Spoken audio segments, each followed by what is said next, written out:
আমি তোমার এই সিদ্ধান্তে খুব খুশি হয়েছি মনোজবা। তুমি যদি বলো আমি তোমার জন্য একটা বাড়ি দেখার ব্যবস্থা করে দিতে পারি। বলছিলাম অর্চিতা, আমি না চেনা মানুষের কাছে থাকতে চাই, মানে আপনার বাড়ির দিকে যদি একটা ঘর পাওয়া যায়। ভাববেন না যে আমি বারবার আপনাকে ডিস্টার্ব করব। আসলে আমার কাজটা তো আপনি জানেনই, কখন বেরোবো কখন ঢুকবো কত রাতে ফিরবো কোনো কিছুরই ঠিক থাকবে না। এদিকে মা ঘরে একা থাকবে, সেই জন্য যদি আপনার কাছাকাছি থাকি আমার সুবিধা হবে, তাই না? অনেক কথা হয়েছে, এত ঘুরিয়ে ফিরিয়ে বলার কিছু নেই। আমাকে বললেই তো হলো। দেখছি আমাদের পাড়ায় যদি কোনো বাড়ি ব্যবস্থা করা যায়। কিন্তু তোমার মা এই প্রস্তাবে কি রাজি হবেন? সে ব্যাপারে কথা হয়নি অর্চিতা। আসলে আমি মায়ের জন্য একটা ঘরের ব্যবস্থা করছি। এখন মায়ের প্রায়োরিটি যদি আমি হই তাহলে আমি যেমনই ব্যবস্থা করি মা সেটা মেনে নেবে, আর যদি প্রায়োরিটিটা আমি না হই তাহলে মা মানবে না। আমি শুধু আমার নিজের দায়িত্বটা পালন করব। মা মাই হয় মনোজবা, আর মার সঙ্গে সন্তানের সম্পর্ক শুধু দায়িত্ব পালনের নয়, তার থেকে অনেক বেশি। ভালো করে বুঝিয়ে বললে রাজি না হওয়ার কোনো কারণ আমি দেখছি না। দেখো, এত বছর ধরে তো উনি নিজের সংসার পাননি, হয়তো এত বছর বাদে উনি সেটাই পেতে চলেছেন। অর্চিতা, আমি কিন্তু আপনাকে শুধু ইনফরমেশনগুলো দেওয়ার জন্য ফোন করিনি। তবে আর কি বলো? আসলে আমার না নিজেকে মাঝে মাঝে খুব লাকি মনে হয়। বুঝলাম না। এই যে আমি সারাক্ষণ আপনার সাথে কথা বলতে পারি, সব ব্যাপারে আপনি আমাকে কত গাইড করেন। আচ্ছা অর্চিতা, আমি আপনাকে তুমি বলতে পারি? মানে আমাদের সম্পর্কটা তো খুব কাছের, ইনফ্যাক্ট ছিল, এখন না হয় সেটা ভেঙে গেছে। দেখো, তুমি আমাকে কি বলে ডাকবে সেটা নিয়ে আমার কোনো মাথা ব্যথা নেই। তুমি যদি আমাকে তুমি করে ডাকতে স্বাচ্ছন্দ্য বোধ করো তাহলে তাতে আমার কোনো আপত্তি নেই। ইনফ্যাক্ট আমার অনেক কলিগ কিন্তু আমাকে তুমি বলে ডাকে। আমি কিন্তু শুধু আপনার কলিগ হয়ে থাকতে চাই না অর্চিতা। ওকে, তাহলে পরে কথা হবে, এখন রাখছি। আমার কথাটা বোধহয় আপনার ভালো লাগেনি, তাই না?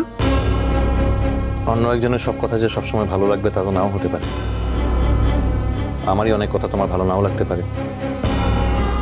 এই যে আমি তোমাদের এত এত কথা শোনাই, এত বকি কাজের জন্য, তোমাদের মনে মনে নিশ্চয়ই আমাকে নিয়ে অনেক রাগ জমে আছে। আমার সঙ্গে যখন কথা বলবে তখন বহু বচনে কথা বলবে না। অন্য কার কি হয় আমি বলতে পারবো না, আমার কোনো প্রবলেম হয় না। তুমি বকলে ভালো লাগে, ভালো কথা বললে ভালো লাগে, কিছু না বললেও ভালো লাগে। আসলে তোমার প্রতি আমার মুগ্ধতাটা আমি ঠিক তোমাকে বোঝাতে পারবো না। দেখো মনোজবা, অনেক রাত হয়েছে, এখন রাখি, পরে কথা হবে। আর হ্যাঁ, আর একটা কথা, নিজের সব ফিলিংস কিন্তু অন্যদের বলতে নেই, কিছু কিছু নিজেদের জন্য রেখে দিতে হয়। Good night.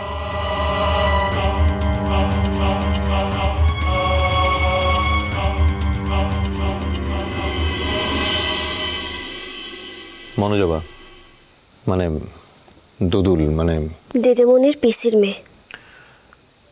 সে অর্থে তোমারও? লা মোর আগুতেও কেউ ছিল ক্লা, এখনো কেউ নাই। কোথায় কোথায় মুখে কোনো নতুন সম্পর্কটা জড়াসলা উঠছি বাবু। নতুন করে মোয়ার কোনো সম্পর্কে জড়াতে চাইলা, তাই তো রাতে ও তোকে নিশ্চয় ওর মনের কথাটা বলতে লেগেছে।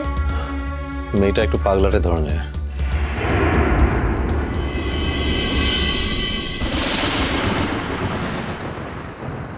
কি হলো? কিছু নয় তো। কেউ আমাকে মনের কথা বলতে এলে আমি কতটা শুনবো সেটা আমার উপর ডিপেন্ড করে, আমি নিজে ঠিক করি সেটা। আর একটা কথা, আমি অ্যালাউ না করলে কেউ আমার ধারেও ঘেঁষতে পারে না, তাই বলছি অকারণে টেনশন করো না। ঠিকই বলেছিস, তুই যাকে অ্যালাউটো করিস না সে তোর ধারের কাছেও ঘেঁচতেও পারেকলা, কিন্তু যাকে অ্যালাউটো করিস শুধু সে আসতেও পারেক। আর দিদিমণিকে তো অ্যালাউটো করেছিস বলেই ও তোর জীবনটা আসতে পেরেছে। হঠাৎ এই কথা উঠছে কেন? ভুল বললাম কিছু? ঠিকই তো বলেছি। আর রচ্চি বাবু, আগতে মো কিছু জানতাম না, কিছু বুঝতাম না, কিন্তু এখন মো সবটা জানিক, সবটা বুঝতে তো পারিক। মোদিকে দু বোনের টানা পড়েনতেই তোর জীবনের লিয়তিটা নির্দিষ্ট হয়ে যাচ্ছে, তাই না? আমি আসছি কমলিকা। চলেই যাচ্ছ তাহলে? হ্যাঁ, তোমায় বললাম তো যে কয়েকদিনের জন্য আমায় যেতে হবে। আমার একটু স্পেস প্রয়োজন, বললাম তো। এই কটা মাসের মধ্যে আমার সঙ্গে তোমার স্পেস প্রবলেম হচ্ছে? হ্যাঁ, এরকম তো কথা ছিল না বিক্রম। তুমি আমাকে কি বলেছিলে? তুমি আমাকে বলেছিলে যে 24 ঘন্টা প্রত্যেকটা মুহূর্ত সব সময় তুমি আমার সঙ্গে থাকতে চাও, আমার পাশে থাকবে। কথা মতো তো আর সবকিছু হয় না, অনেক নতুন কথাও তৈরি হয়, এটাই তো জীবন। আর চলে যাওয়ার পরে যদি জানতে পাও আমার কিছু হয়েছে, আমি কোনো প্রবলেমে পড়েছি, তখন ক্ষমা করতে পারবে নিজেকে? পারবে ক্ষমা করতে তুমি? হাসার কি হলো? না, তোমার কথা শুনে আসছে। হাসির মতো কিছু বললাম বুঝি? হ্যাঁ হ্যাঁ, হাসির কথাই তো বলছি। তুমি বলছো যে আমি কয়েকদিনের জন্য কলকাতার বাইরে থাকলে তোমার বড় একটা বিপদ হয়ে যাবে। এটা হাসির মতোই তো কথা, এটা কি বিশ্বাসযোগ্য কথা? তোমার কোনো প্রবলেম হবে না কমলিকা। তোমার কলকাতায় অনেক আত্মীয় স্বজন আছে, শুভাকাঙ্ক্ষী আছে, তারা তোমায় সমস্যায় পড়তেই দেবে না। আর আমি তো দেখেছি তারা যেভাবে তোমায় দু হাতে আগলে রাখেন। বহু বচন ব্যবহার করার কি দরকার বিক্রম? আমি যথেষ্ট ভালো করে বুঝতে পারছি তুমি কার কথা বলতে চাইছো। না, তুমি একদমই ভুল বুঝছো। আসল ব্যাপার হচ্ছে কি বলতো, যে তুমি যেহেতু সারাক্ষণ ওই একজনকে নিয়েই ভাবো, তাই তোমার সমস্ত চিন্তা ভাবনা জুড়েই একজনই আছে এবং সমস্ত বিষয়ে তুমি তাকে ইনক্লুড করো।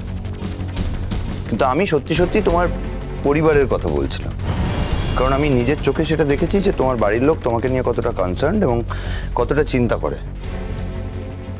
তাছাড়া অর্চি তো আছেই। আমি এটাও খেয়াল করলাম বিক্রম, যাওয়ার আগে একবারও তুমি বাচ্চাটাকেও দেখলে না। সেটা আমি আমার মতো ওর সাথে দেখা করে এসেছি, তুমি হয়তো খেয়াল করোনি। তাছাড়া ও এখন ঘুমোচ্ছে, এই ঘুম থেকে তুলে ওকে টাটা বলার কোনো মানে হয়? একবারও এটা ভাবলে না যে এই সময় আমার কলেজে ছুটি পেতে কতটা অসুবিধা হবে?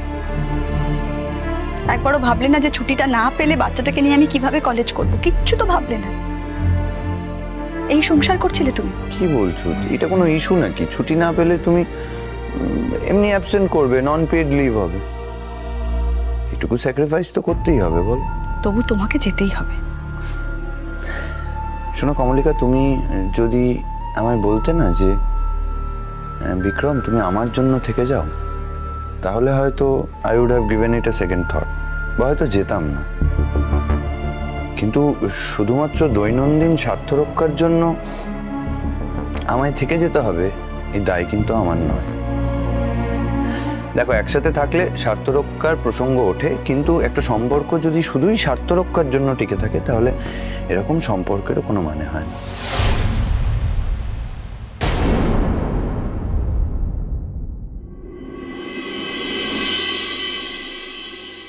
দুদিনের লিগে মেয়াকে খাওয়াবি ঠিক আছে,